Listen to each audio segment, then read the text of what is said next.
Salam olsun əziz və böyük Türk millətim.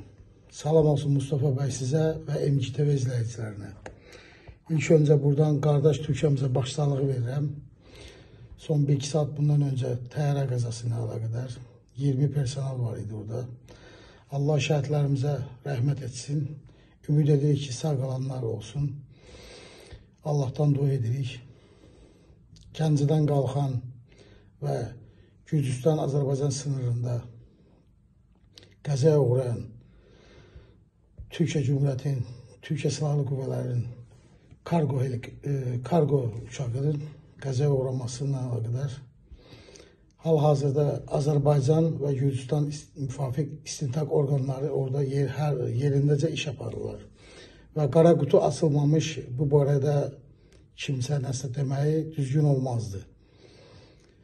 Yalnız biz aydınlar, fikir adamları, analitiklər öz fərzələrimiz və son zamanlar bölgədə, Cənubi Qafqazda, Türkistanda, Orta Doğuda gedən siyasi oyunlar, geosiyasi oyunlar bəzi düşüncələrimizi üst-üstə gətirir. Çünki bölgədə çox kirli oyunlar gedir.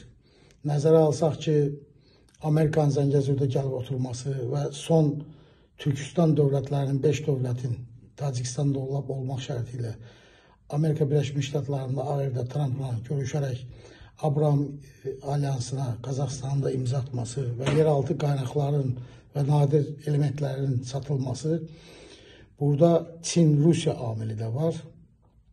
Əgər bunlar kənara itənilirsə, burada çox böyük gərgin oyunlar gedir. Bu dəqiqə soyuq oyunlar gedir, soyuq savaşdakı kimi.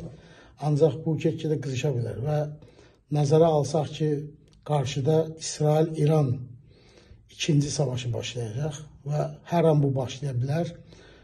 Bölgə çox təhlükəli oyunların içindədir, geosiyasi oyunların içindədir.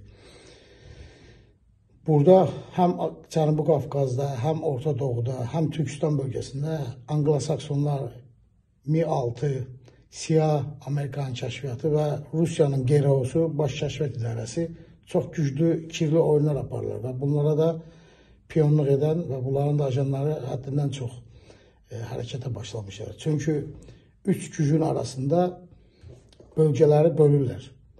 Çin, Rusiya və Amerika.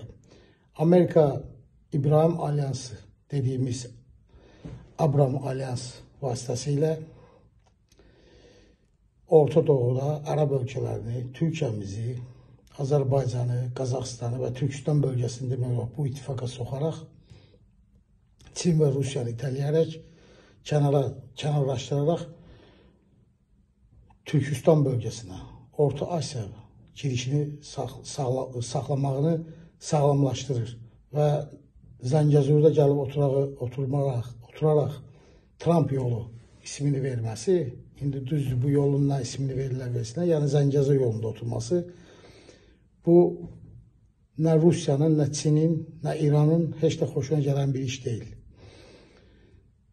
Və bizim Azərbaycan-Ermənistan arasında sülhə yaxınlaşmağımızı heç cürə həzm edə bilməyən Rusiya və bunun da yanında olan İran heç cürə bunu həzm etmirlər.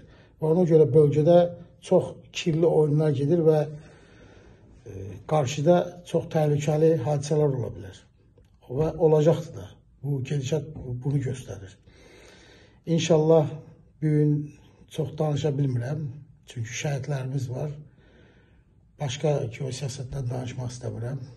Əşşəranın Amerikaya getməyi bu barədə gələn verişdə deyərəm. Allah rəhmət etsin bütün şəhidlərimizə.